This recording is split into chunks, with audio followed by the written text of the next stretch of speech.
Buzzing of wings of 1,000 flies. Nano's barking. She could see the leaves and the muddy ground beneath her hooves. She could almost smell decay and feel the branches hitting her face. Her mouth opened in a silent scream. She was trying to fly away, but her wings didn't want to listen to her. She tried to at least turn her gaze away, but she couldn't. It was like she was attacked by a cockatrice, or worse, as if her own body was rebelling against her, making her stand at the clearing and watch. Then her mind joined the body, replaying the whole scene in her head, over and over again. There was no escape. Nobody could help. Nobody to. Zipperwhirl, what are you doing here? She looked at the pony in front of her. Pink coat, violet, white mane, Diamond Tiara. Her name was Diamond Tiara. Zipperwhirl remembered her from Ponyville, though they'd never talked to one another. Anyway, she had last seen her a few years ago. Everything that had been happening before that summer afternoon in the Everfree Forest seemed like it happened a long time ago. Zipperwhirl wanted to tell her, but her tongue froze. Even a thought about that was making her feel dizzy. Diamond Tiara rose her eyebrows. Zipperwhirl looked at her. She saw a spark in her eyes. You were looking for your dog in the Everfree, weren't you? Diamond Tiara asked. Zipperwhirl nodded frantically. How are you? I can't sleep, Zipperwhirl replied. I still see them. She remembered what ponies used to talk about Diamond Tiara soon after Ruby's death. She closed her eyes, expecting laughter. Suddenly, she felt hooves ripping around her. Don't worry, Zip, Diamond Tiara said. I know what it's like when you can't sleep. You do? Zipperwhirl asked. Yeah. Why do you think I'm here? Diamond Tiara said. It gets better with time. I don't know, Zipperwhirl sighed. I feel like I'm still there, and I can't escape. She could swear she saw tears in Diamond Tiara's eyes. Don't worry, Zip, Diamond Tiara said. I'll do everything to help you.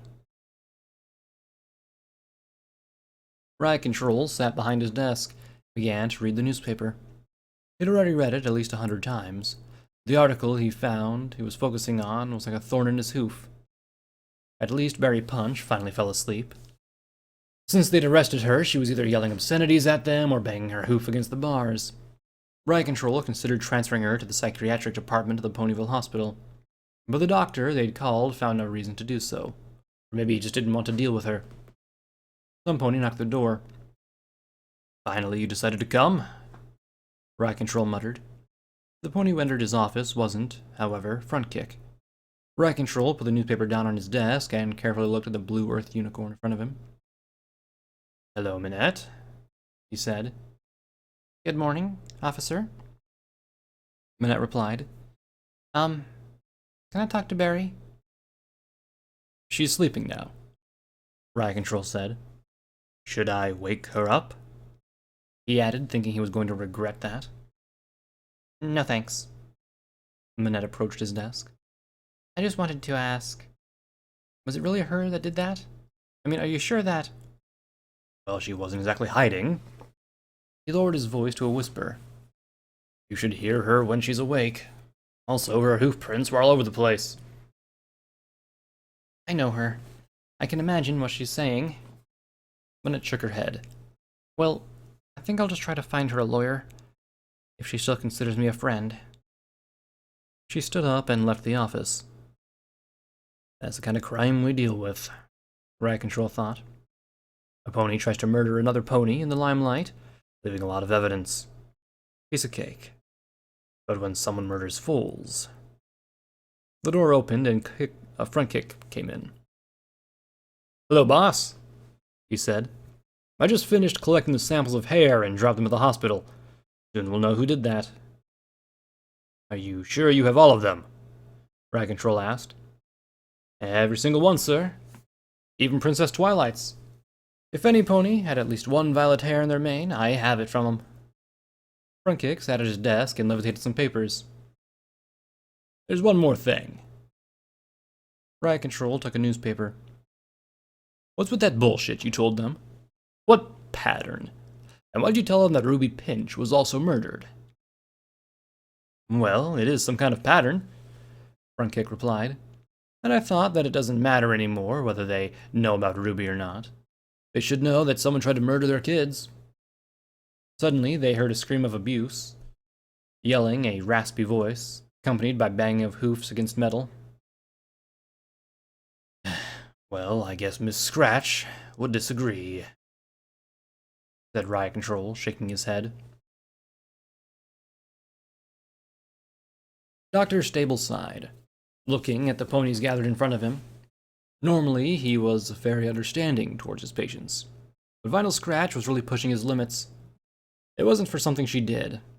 It was hard to annoy him while being in a coma, unless someone didn't like the sound of the machinery keeping the patients alive.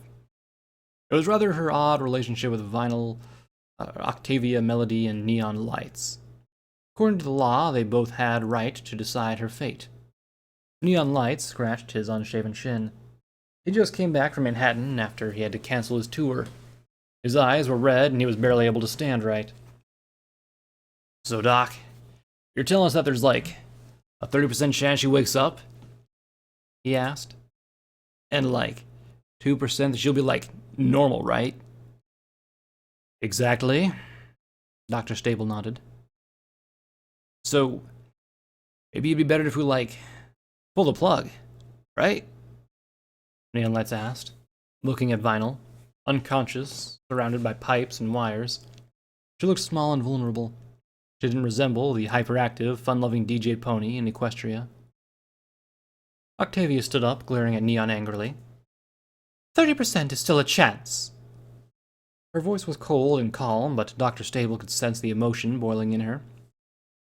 Just because you don't have to deal with her if she wakes up wrong doesn't mean you have to kill her. In such a state to be a mercy, Neon Lights exclaimed. You really think she'd want to be, like, retarded? I know her better than you. She'd rather die than lie here like that. You know nothing about her, Octavia shouted, tears shining in her eyes. Admit that you want to get rid of her, because taking care of her would ruin your perfect career. You just want to escape, you coward. Oh, because you know her so well, right? Neon rolled his eyes. If you didn't throw her out of the house, she wouldn't be here. So it's my fault. Octavia grabbed Neon and looked into his eyes, their noses almost touching. And who ignored her drinking problem? Worse, you encouraged her, you son of a bitch. Miss Melody, Dr. Stable exclaimed. This is not the place. Octavia didn't seem to hear him. Do you even love her? Or are you just happy that you can have two mares? Of course I love her. Just like I love you, Neon replied.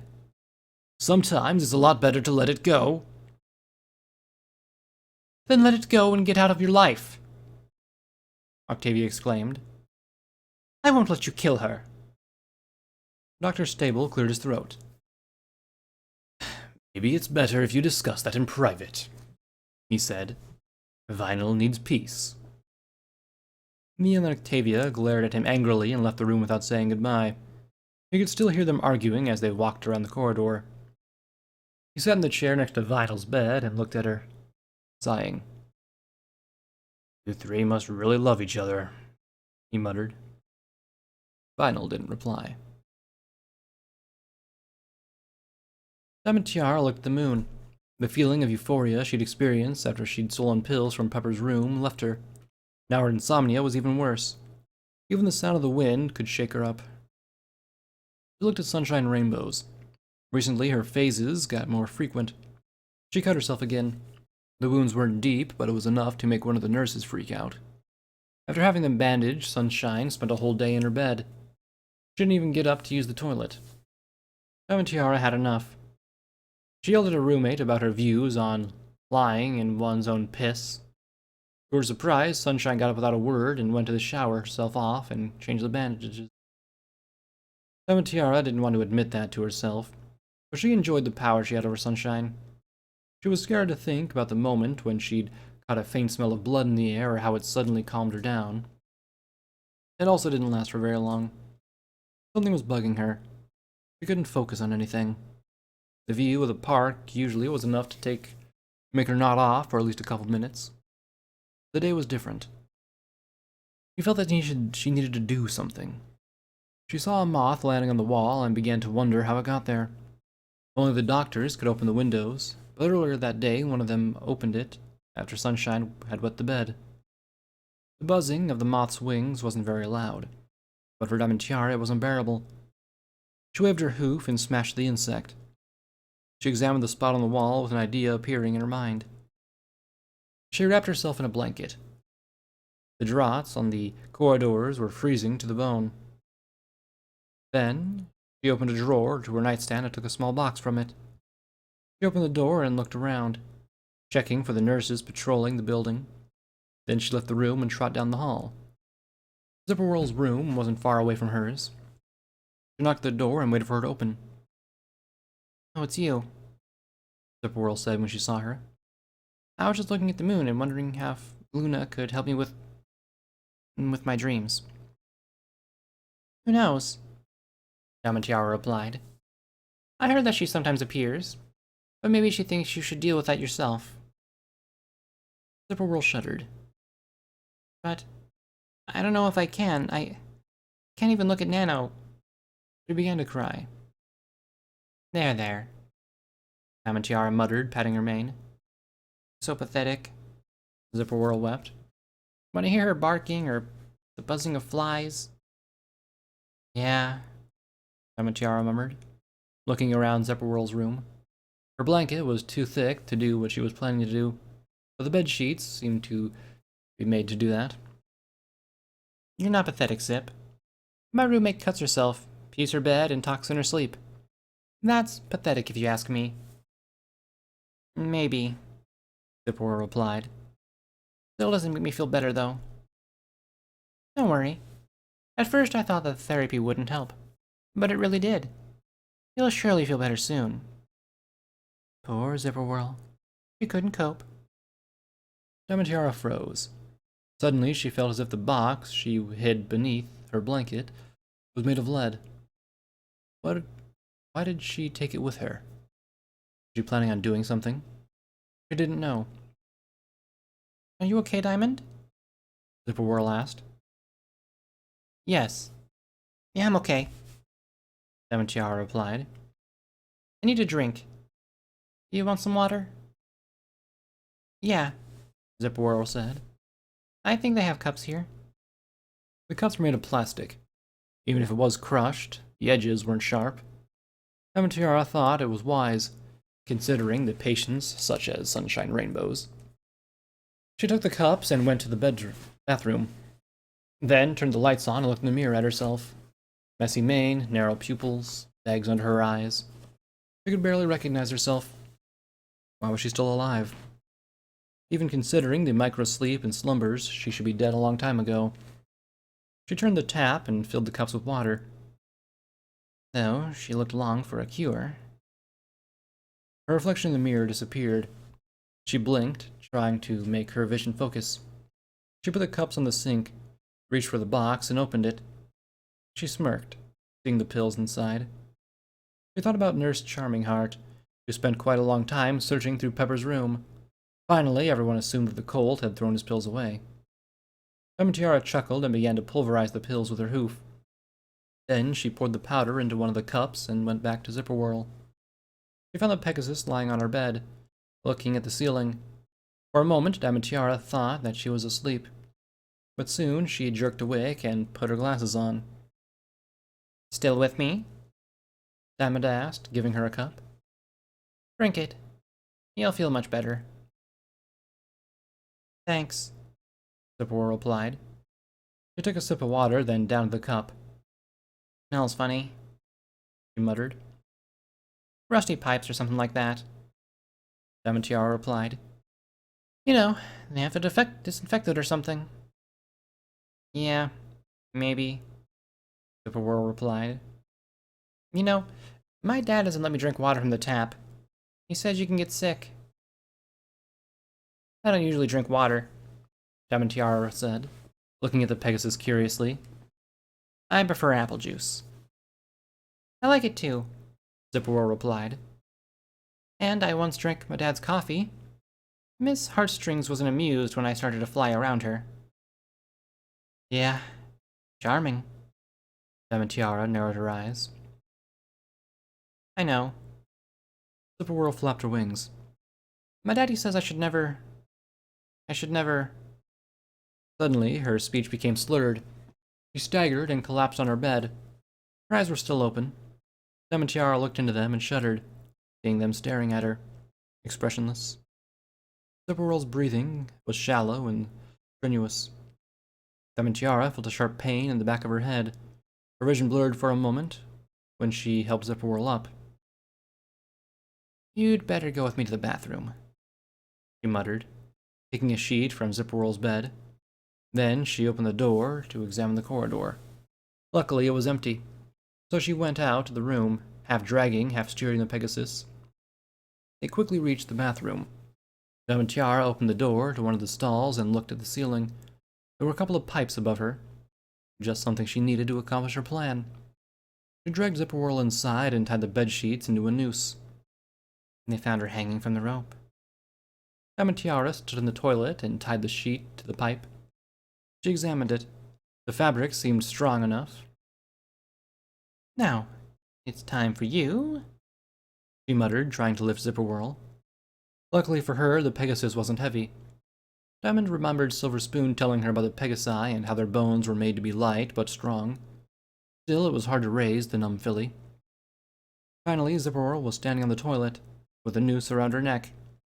So far, she made no attempt to resist. Diamond Tiara had to hold her to make her stand straight. You wanted to escape from your dreams, didn't you? She asked. Well, now's your chance. She pushed her off the toilet and trod away a few steps. Zipporah's wings shot open. She opened her mouth, fighting for breath. She wasn't high above the ground, but the pills had weakened her and she couldn't reach it with her hooves. Her thrashing was slowly getting weaker. Goodbye, Zip, Diamond Tiara said, closing the door to the stall. Now she feels better for sure. When Diamond Tiara got back to her room, she felt tired. Sunshine was muttering something, but she didn't care about that. She barely reached her bed and threw herself on it, falling asleep almost immediately.